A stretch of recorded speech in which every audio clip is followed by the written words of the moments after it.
Hi, everyone. This is acyuta-bhava from Nightlight Astrology. These are your sun and rising sign horoscopes for the month of February 2020. So in this video, I'm going to be talking about the earth signs, Capricorn, Taurus, and Virgo. All right, let's take a look. So I have 3 transits that I've marked out as what I consider to be the biggest transits of the month. I'm going to take a look at each one of them individually. Whoops. Starting with Capricorn. But let me get Capricorn on the ascendant again here.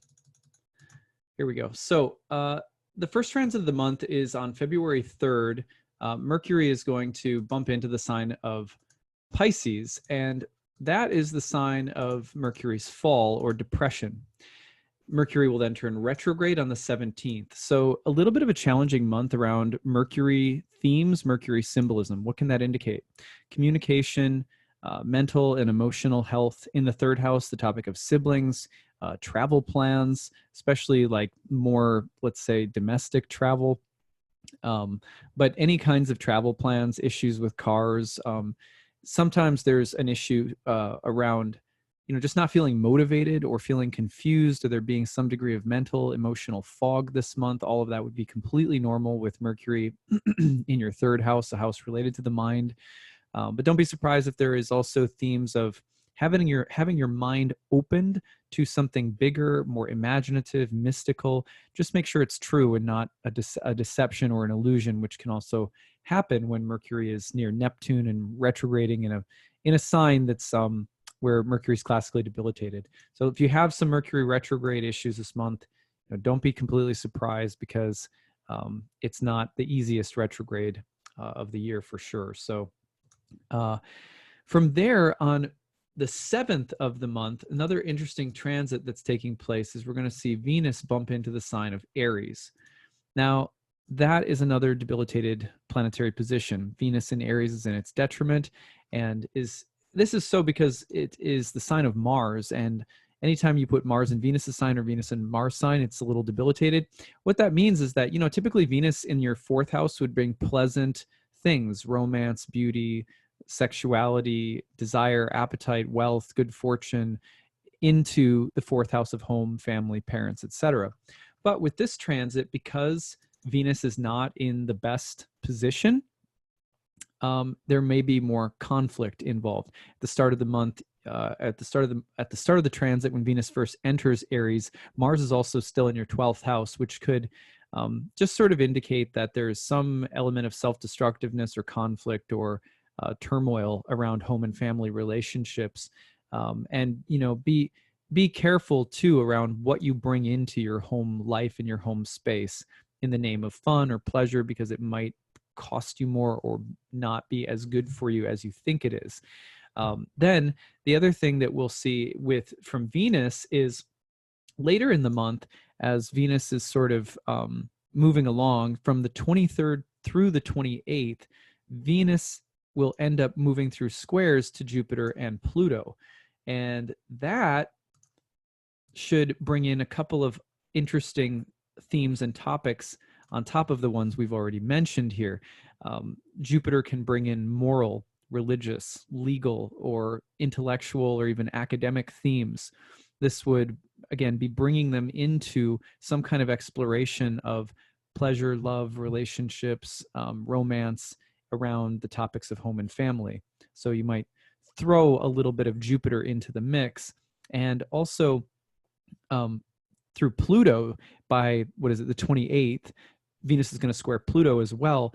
And that brings in the deeper, cathartic, intense, dark, heavy, but transformative themes, again, around the topics of home, family, love, relationships in the home, things related to parents or parental karma, and so forth. So those themes that's why I put all of this together as Venus entering its detriment in Aries on the 7th, and then from the 23rd through the 28th, moving through these squares to Jupiter and Pluto, which can intensify the topics of the home and family topics that Venus is working on all month. So at any rate, the 3rd major transit of the month that I've got my eye on is the entrance of Mars into your home sign of Capricorn. You're going to see this happen right around the 16th. And as it happens, there's going to be another transit from Mars that comes right after it. So 16th, 17th, it enters Capricorn. And then by the, where is it? The 21st, there it is. By the 21st, Mars will be trine to Uranus in Taurus. You can check that trine out right here. Uranus, or of course, Mars in Capricorn is exalted in your first house, and the trine to Uranus in the fifth house is it's going to be really activating. First of all, when Mars enters your first house, you feel like it's like you get a power up. Feels really intense feeling of strength, muscle, practicality, hard work, being driven, accomplishing things, a sense of knowing what you've got to do and doing it. This is Mars exalted in your first house. Then, and you may feel the need to make self-sacrifices too, like, you know, may get a little austere or have to, you know, it's kind of like that on one of those days where you realize, like, I've got to clean this whole attic. And, you know, the whole day you just sort of throw yourself into it. You don't eat, you don't sleep, you don't fuss, you're just working. That's kind of Mars exalted on the south node of the moon too. Mars trining Uranus in the fifth house can bring inventiveness, breakthroughs, intelligence, and some sense of creative power that's motivating or fueling you. So watch for that right around the 21st. So it's a really nice Mars transit to counter the more of the difficulties between Mercury and Venus. The other thing I'll mention is for you, the full moon is going to be in Leo, and that full moon happens on February 9th. Go back a little ways, which could highlight the topics of wealth in relationships, the issues of money and partnerships, potentially deeper, inner, heavier, intense emotional work around this transit. When the moon's in the eighth house, it's sometimes like that. And you could see this also having, again, something to do with finances, your finances, a partner's finances. The sun and moon will be opposed in the two financial houses at that time. So that's the full moon. Now let's check out what's going on for Taurus. There's some other transits this month that are significant, but I think that these are the biggest ones. So let's go back to the third of the month when Mercury ingresses into Pisces, and let's check out what's happening with Taurus. Okay, so at the outset of the month, when Mercury enters its fall and then eventually turns retrograde on the 17th, for Taurus, that's happening for you in your 11th house, which is the house of friends, colleagues, benefactors, groups of people. So don't be surprised if you see a kind of transformative, somewhat difficult, but maybe educational learning experience around friends or groups of people this month. It feels like that there could be a little bit of a karmic process that you have to go through around groups of people, friends, social networks, colleagues. Be careful of deception, illusion, gossip, especially at work, because this transit could indicate some kind of breakdown of communication that leads to problems. And the other thing that this is also a transit where you may learn something, or things may be revealed about friends or groups that are difficult or that give you pause, and you may need to reflect and revise something or change your level of participation or involvement in something. So those are just a few things to watch for as Mercury is retrograde in your house of friends and groups. Now, as the month goes on, we have another transit that is a big deal. It's going to be Venus entering Aries. So that happens right around the 7th into the 8th. Venus enters Aries, and that is your 12th house.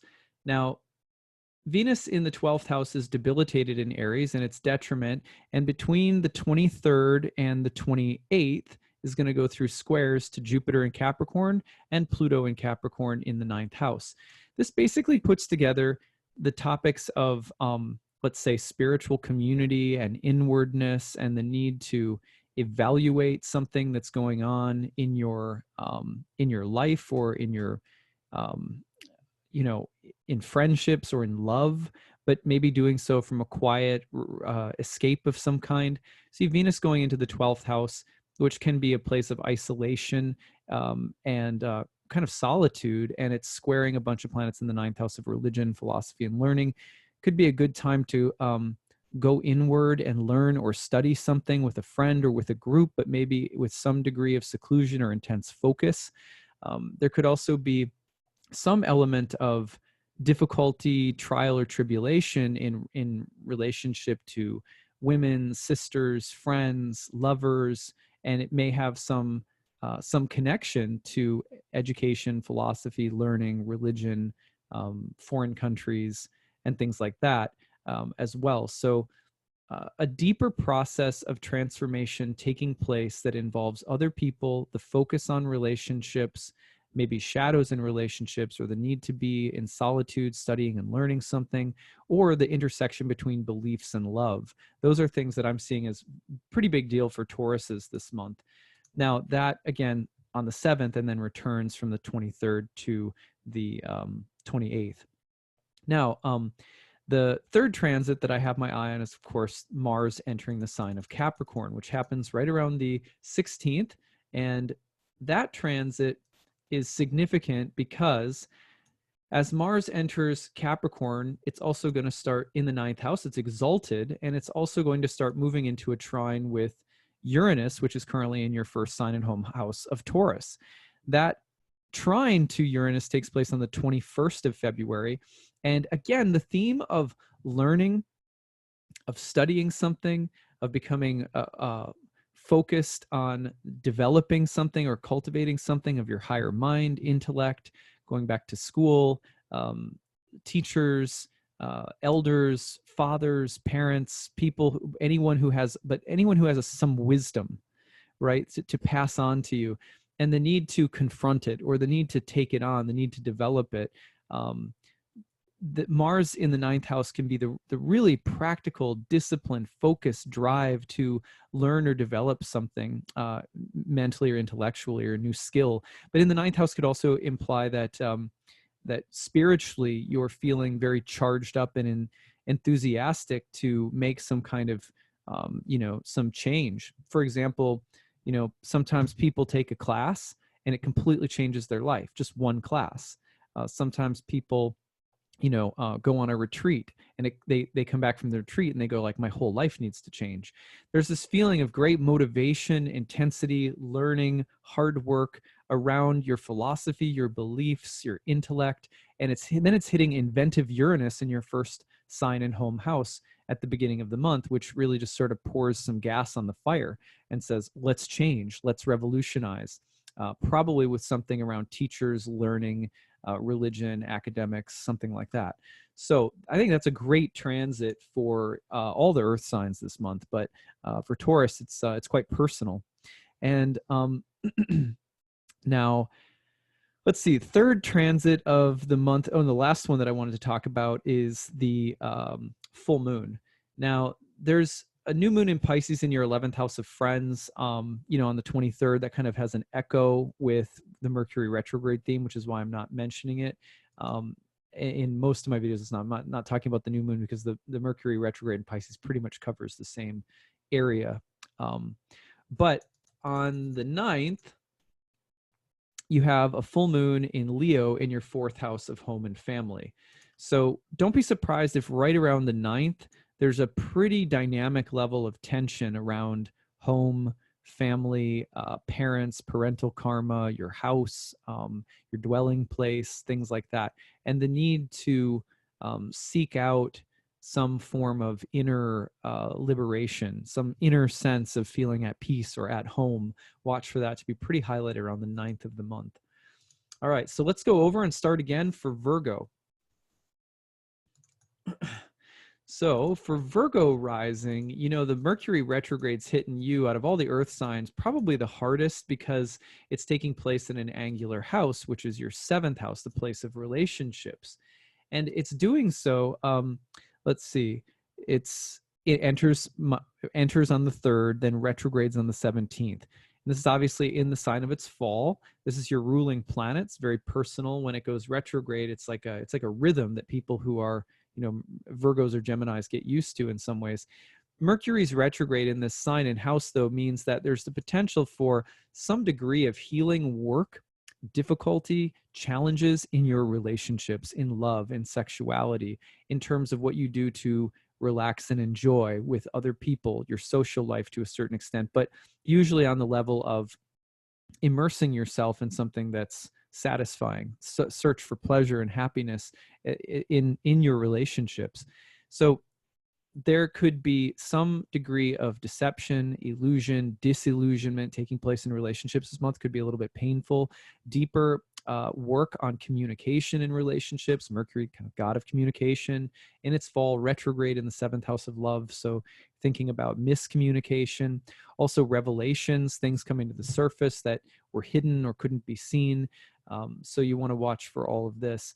The other thing is also about just secrets and the way they hurt, or the way that sometimes we're entrusted with something that we have to keep inside or learn to hold inside versus sharing with other people. Boundaries about communication and relationships can be featured. So this is a very big transit of the month for you. And then remember, on the 23rd, you've got a new moon in Pisces in the 7th house of relationships. So a lot of focus there. You go backward a little bit to the 7th, into the 7th. And on the 7th of the month, Venus is going to enter Aries, and that's going into your 8th house. And as it does so, as it progresses throughout the month, between the 23rd of the month and the 28th of the month, it's going to square Jupiter and it's going to square Pluto. So a couple of things. One is that this sort of echoes some of the themes about relationships. Here we have a debilitated Venus in Aries, the god of, in Mars's sign, the god of war, and in the 8th house, which often has to do with that tricky territory where we share what we have and what we are with someone else, and they share what they have with us. For example, finances and relationships can be a little strained this month. Issue of who provides for what, who gives what, and why. The issue of being used or wanted or desired, maybe for one's body or one's sexual appeal, or the topic of being used or of using someone can come up. Venus in the 8th house can also just point to the deeper, more turbulent work around sexuality, pleasure, relationships. This is not the month to fall in love with the person who has, some kind of drug habit or a drinking habit, something like that. At the same time, Venus going through the squares to Pluto and Jupiter suggest the need for some kind of moral, spiritual intervention in your relationships, and possibly also some kind of really intense cathartic moment in relationships that serves as a kind of wake-up call with the square to Pluto. So a lot of emphasis on the relationship areas this month, and deeper work being done there. Now, let's see. Third major transit of the month happens around the 16th, when Mars enters the sign of Capricorn.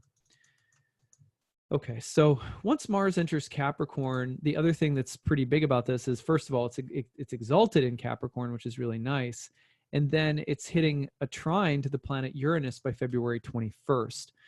In your 5th house, the house that's related to creativity, the arts, in some ways, it's the house that we get our unique sense of intelligence and creativity from. It's kind of, it's like our own little muse inside. When Mars enters this house and is exalted, it brings a really strong, productive, let's get it done, let's chase the dream, let's do the thing that we want to do. And it really says, sort of do the work that you need to do right now. Don't waste any time, get right after it, and then you'll see these amazing results. And, Uranus in the 9th house is somehow pushing this forward, infusing it with this kind of bravado, or this sense of defiance and rebellion, or originality, and the need to break free from previous limitations, or to break the mold in some way. And it's doing that from the 9th house, house of spirituality, religion, house of higher learning. So, putting something to learning something, putting it into productive, practical, but creative use. That's what this transit feels like. And then you can see that Mars trine to Uranus is also potentially involved with, feeling so strong and so enthused that one feels kind of unstoppable, and there may be some pride that comes before a fall. So you also have to be careful about your beliefs, your inspiration, your big idea, going after it, really working hard toward it. But if you go too hard, too intense, too fast, you can hurt other people. Other people can kind of think you're a fanatic, and you can kind of fall off the horse a little bit too. So be careful of those things. But otherwise, it feels like a moment of really intense pressure to work and strive and push something forward. You remember that Venus is in the mix of this month too. So, the way that this plays out in your relationships is important. That's why I'm saying take care not to be too much bravado, too much kind of rebellious enthusiasm. Now, okay, so those are the three big transits of the month that I have down for you. The full moon is in Leo on the 9th. And for you, that's falling in your 12th house. So I'll just highlight that here so you can see it. I have to go back a day to get it there. Here we go. So here's the full moon on the 8th into the 9th in your 12th house. So one of the things that you need to be careful for around this full moon, especially because the full moon will be in a pretty tight trine to Mars in your 4th house of home and family, is some degree of emotional difficulty around home and family probably coming up. I would say, full moon in the 12th house almost always brings a need to contemplate or go inward and reflect upon family karma. This is a full moon in the sign of the sun, the trine to Mars in the 4th house of father, home, and parents. So some degree of inward reflectiveness around the topic of home and family could come up around this time. And I would also say that be careful about, getting into conflicts with family members, especially around, beliefs or like things that are like political or religious or something like that. And that's, again, just because full moon's going to trine Mars in Sagittarius in your 4th house of home and family.